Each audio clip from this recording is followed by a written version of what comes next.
What is going on today, you beautiful, blessed boys and girls? Hope you're having the greatest day of your life. Today we're going to talk about something really fun, really cool. That is how to transform your body from this and this to where we currently are right now, which is this and this. Without any expensive products, you don't even really need a gym for this. The best shape I've ever gotten in actually was doing body weight stuff, but I want to debunk a few of the myths along the way and a few things that you need to do to be a really in shape, and kind of go over a few of those things today.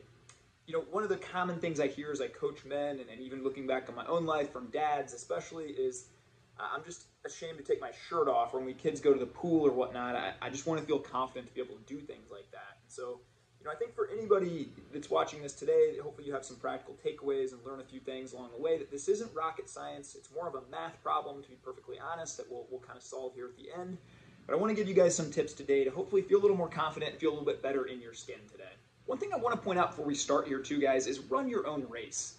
You know, I could compare myself as an almost 39-year-old dad of 3 to some of these other guys like I just went and lifted with a couple days ago that are 23, 24. They don't have kids. They're spending 2 hours a day in the gym, an hour a day meditating. They get all the time in the world, right? We've all been young 20s before and been able to do that. So wherever you're at in your journey, give yourself some grace. And what I want to talk about today is just how to run your own race, stack some of these very easy to implement wins every day, and then over time, they can compound and you can really see some big benefits. But this is not going to be a video on drop 30 pounds in 30 days, anything like that. What I'm more about is build these sustainable, lifelong habits that you enjoy, and you can kind of create a lifestyle around that that eventually will just get you the body that you desire. So keep a long-term vision when going through this video with me. The first one, and this is no secret, guys, it's going to be pretty obvious, but food. We are what we eat, and you know, everybody knows what we should avoid. We should avoid the processed, fried junk food all the time, but that's the stuff that tastes good. They make it taste good for a reason. They try and addict you to this stuff. So a couple different practical tips I had, and I think the biggest one is if you work in an office.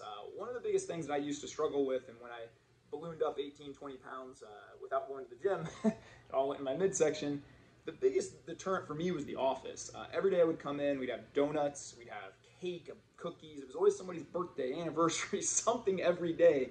And so I just had to draw a line in the sand and tell myself, I'm no longer going to eat this stuff at the office. A couple cool tricks I used around that is I offered every single coworker $100 on the spot if they ever caught me eating any of this stuff.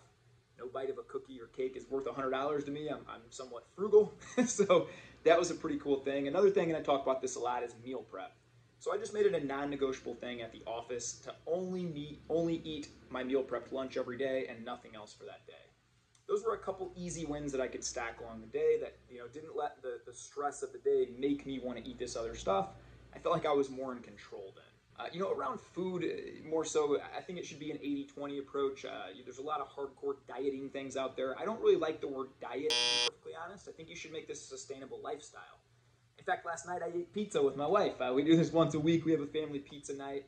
And so the way I structure the 80-20 is every day for breakfast, I have the exact same thing, which is now just a little protein shake filled with fruits and veggies in there. My wife makes little smoothies. So that's pretty perfectly healthy. And then every day for lunch, even now that I don't work in an office, I still meal prep and have the same thing, the grilled chicken, the veggies, the healthy lunch. So 14 out of the 21 meals every single week are perfect and on point.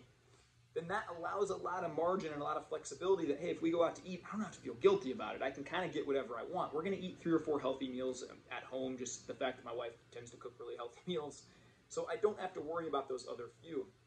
Now, maybe that works for you, maybe it doesn't, but I would try and structure your life in a way where the food you're eating, it doesn't depend on your emotions, it doesn't depend on these other things. You just have set thing for breakfast every day, set thing for lunch every day, and you don't think about it. And then that leaves a lot of margin for a family pizza night, a family chicken night, a going out to eat night, whatever that might be. Another big one around food is you can't drink your calories. This is a massive mistake that I made early on. I was going to the office every day, and I'm ashamed to admit this, to be honest, because I didn't even know.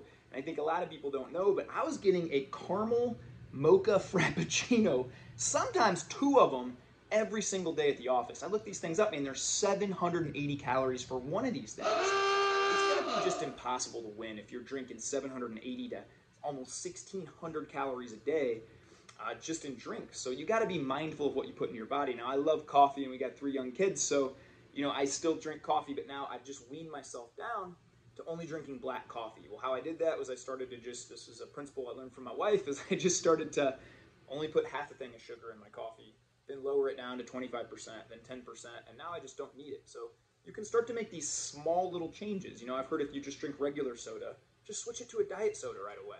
That's a massive change. It's a couple 100-calorie difference.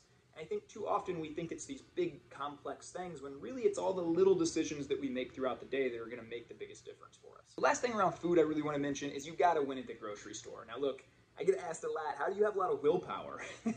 Anybody who knows me will laugh at that. I have zero willpower. You know, it's our family joke that if my daughter is going to take treats or something to school, they got to hide it from dad, because if I know there's snacks in the house, I'm going to find them, I'm going to eat them all, you know? So I'm really big into controlling my environment and winning at the grocery store.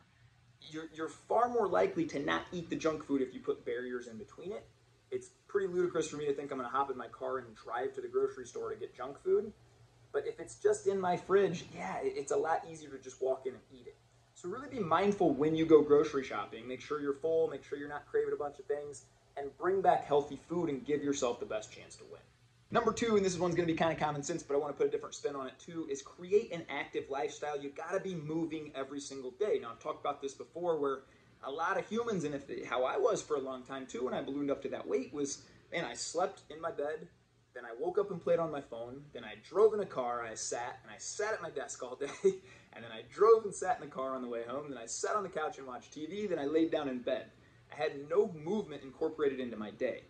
And so, you know, I think a lot of people get intimidated by this. Hey, I don't like gyms. I hear that a lot. I'm intimidated to go to gyms. That's okay. You don't need to go to a gym to get in good shape. Hey, I don't really like running. You know, I've done the treadmill and I just hate it. I really can't stand it. Yeah, you don't have to run either. You know, when I started back into my fitness journey, I started with a walk. You can start walking every day and have many clients that just start with that morning walk, 3-4 miles of movement, and you would be surprised at what that does. Later in the video, we're going to talk about some of the math behind it and get into how big of an impact those little things are. But anybody can go out there and take a walk every day. You can find time on your lunch break. That's what I started doing, to walk 2 miles, 3 miles on my lunch break every day too. And so when you swap some of those little things in, it makes a massive difference. I'd also challenge you too if, hey, maybe weightlifting is not your thing, right? Now, nothing is going to get you into better shape faster than weights, but if you're not going to continuously do it and stay consistent, it's not going to work anyway. So find things that you love. You know, my wife loves running, so she runs a lot. She likes cardio. I don't like cardio, so I tend to do a lot more walks, pickleball, tennis, throw a frisbee around, throw a football around. I met a couple buddies on the strip the other night. We walked 9 miles while we just chatted about life. That didn't feel torturous to me. It didn't seem like anything that, man, I had to go do that. I got to go do it. So I would encourage you to ask yourself today, hey, what things do I like to do? Maybe I love to dance. Let's go dance a few nights a week, you know? Maybe I just love running around with my kids. Awesome. Take them to the park as much as you can. Get your cardio in however you can, and just start to get an active lifestyle for yourself that's very sustainable moving forward. The number 3 thing, and this one's big, is you got to have a morning routine and a nighttime routine. Now look, the morning routine, I posted a video before, and I'll link that below. That has just got to be something that's non-negotiable. We wake up with some intent behind our day, and so the day doesn't run us. We're kind of more in control of our day. And then the sleep routine, guys. This is a big one too, where, you know, we spend a third of our lives sleeping. And when I'm really honest with myself, when I make the most mistakes, whether that be around food or whether that be around not being intentional with my loved ones or whatever that might be, I can almost always trace it back to lack of sleep. So you need to prioritize that sleep and get a sleep routine. I also made a video about that I can link below too.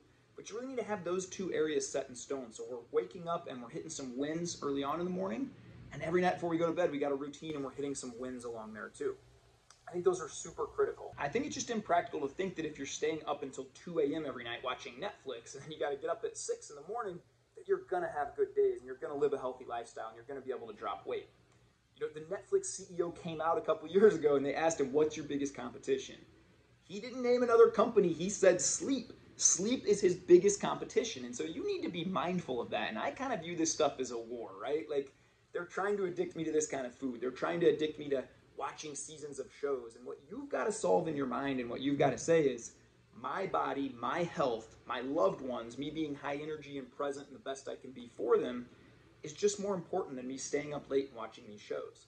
It's more important than me getting that cheap dopamine with that little thing, you know, that the junk food that I might grab. And so you've got to solve that kind of in your mind and have some kind of routines and daily wins around that. The last thing I want to touch upon in these morning routines and evening routines is make them non-negotiable, but also make them easy. You know, I have too many people that I talk to that say, you know, I'm going to get up and I'm going to meditate for 30 minutes. They've never meditated before. I'm going to run for 1 hour. They hate running. You know, how long do you think people are going to do this? You know, I've had the same routine now for years and years, and I don't miss, but it's so easy. It's chug 2 waters, write at least 3 things I'm grateful for, spend 1 minute in prayer, and then go move my body, which can be as easy as a walk. Those things don't take long. There's no barrier against them. And so create your morning routine and your sleep routine, something that's very easy, attainable. There's not a lot of friction there, and something you can look forward to every day. Number 4, and I think this is a big one, you can use social pressure and get in and surround yourself with other like-minded people. Now, there's a saying, and we probably all heard this growing up, you know, hey, you hang around 9 people that smoke and drink every day, you're going to be the 10th. You know, our parents are usually pretty quick to point out you are who you hang around with. Well, that holds true as we journey through life and we're adults, right? Well, often we can't help who might be our neighbors, who we might live next to, who we might work with. And in some of these environments, they're not the best, right? Like I've been in office environments where really nobody was healthy. Everybody was, you know, complaining and eating food that they probably shouldn't have. So, you know, how do we carve out these times? How do we kind of get ourselves in better environments? Well, number 1, curate a positive timeline. You know, only put things in your mind and follow people that are promoting the best you in these healthy habits. Number 2 is seek out community. It is out there, guys. You know, if it's Zach Commel, Zach Small, I could name 10 different groups of these guys that run things that you can get in community of people who want to be healthier, who are getting better, making strides towards that. Because let's be honest, you are a product of the people you hang around with the most. You know, when I was at my worst, I was hanging around and going to bars with buddies who were complaining about their wives. Found myself often complaining about my wife, and that led to a lot of negativity too. Now I just surround myself and only allow people in my life that are going to build me up, promote the best me. I'm going to do the same for them. So you got to be really mindful of your circle and who you're allowing in and seek that out. It doesn't come naturally. You know, our tendency as humans is to log on to social media, shout back and forth with a bunch of strangers. That's become the norm nowadays. Curate a positive feed instead. Let people pour life into you, these people that are giving you tips and making you better every day, and then seek that community and use that social pressure. Because look, if you're hanging around with 9 other guys that are going to the gym all the time, or girls, and trying to better their life, guess what? You're going to feel weird if you're the odd one out that's not doing that. It's just become so normal now for me and my friends. When we're meeting, we're not going to bars, man. We're playing tennis, pickleball, frisbee, football, things we enjoy. We're getting out and being active because we all have the same goals. We want to live a healthy life, be high energy and positive. So seek those people out in your life and use that social pressure to kind of propel you forward in that way. The last one, and this is the ultimate cheat code, number 5, is you got to find things that work for you. You know, I think too often we just retweet the stuff. We watch the inspirational videos. We read the self-help books, but we don't take action and apply what works for us. Now, I go back to the point of, you know, I lived with, you know, a couple 22-year-olds and 23-year-olds. If I tried to do their routines, my body would break down. I'd get sick. You know, we have kids and we have other responsibilities running a business that some of these kids that are in school that I hang out with and lift with don't have. So it'd be very impractical and unwise for me to say, dude, I'm going to be at the gym 2.5 hours like these guys. I'm going to do, you know, these routines like these guys. Again, run your own race, find what works for you, and be consistent with it. Consistency is the ultimate cheat code. Don't have this, I want to get in shape for a wedding. Oh, I want to get in shape for summer so I can wear a bikini. Have a long-term vision of, you know what, I want to be a healthy person, and every bite of healthy food I take is an investment into my kids, grandkids, and great-grandkids. Every time I get out and get a walk or a dance or get some kind of movement that's healthy for my body, that's an investment in my kids, my future grandkids and great-grandkids. Every study out there can show you that being in shape and being healthy gives you a far better chance of reduces disease, live a longer life, have more energy. There's really no downside to being healthier. But yet, as we look at our society, in the US alone, we're approaching 70% obesity and overweight. Why is that? Most people know the things to do. Avoid that bad food, get some movement. But again, it comes back to, are you doing these things consistently? And so many people I see, they start and they get all motivated, they get hyped up, and then they rely on this motivation. And what happens is after a few weeks, that motivation's gone. Maybe you've only lost 3 pounds and you can't see the path forward. So what I'm saying is find these consistent habits every day that you can plug into your daily routine.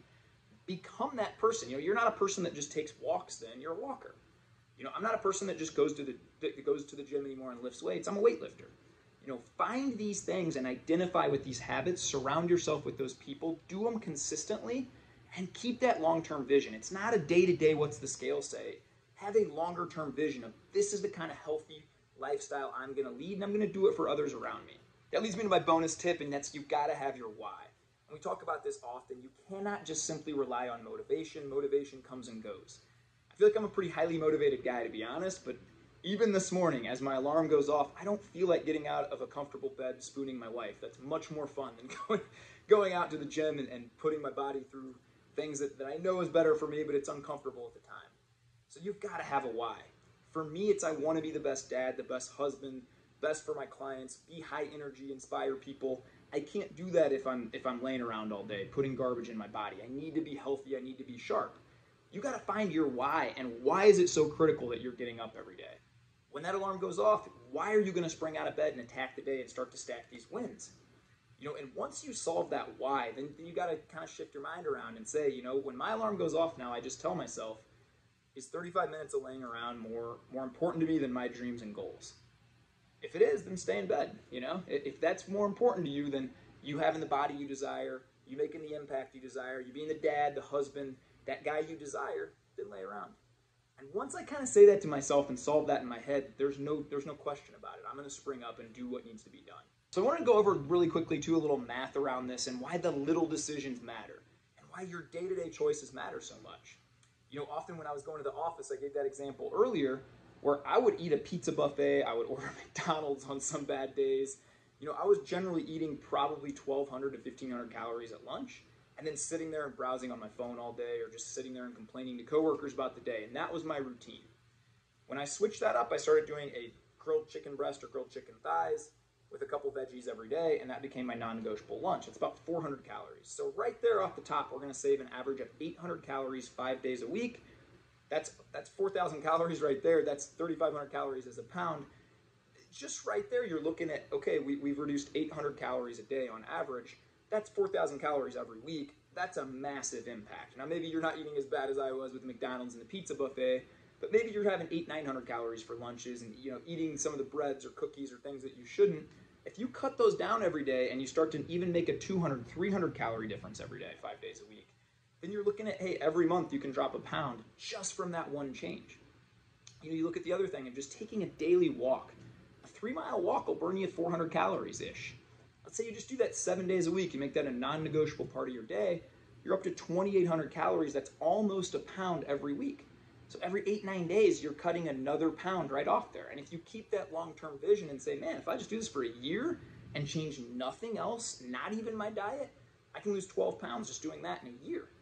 Now let's look at 2 years. Let's look at, and so you can really start to look at the math and how powerful our little decisions are each day. So don't think of getting in shape as this big once-in-a-lifetime transformation. All of a sudden, I'm going to become this massive bodybuilder and do this. Compete with yourself. Decide your goals, what's sustainable, and stay with them consistently. Thanks a lot, guys, for tuning in, and I really appreciate it, and I hope that you guys craft that vision in your head today. I would always urge you to get some of these goals down on paper. I feel like if you have them in your mind, man, we got 45,000 thoughts a day. They'll just get scattered in there with those. So get some of your goals on paper. Make 1 or 2 changes today. See how they feel. Give it a 30-day run. Make them non-negotiable. Get that walk in. Get some healthier food in. Start meal prepping. Do some of these practical things. And I promise you, keep that long-term vision, and it's a cheat code. If you're in a calorie deficit every single day, your body has to lose weight. You will get the body you desire. So much love, guys. Let's get after it. Have the best one.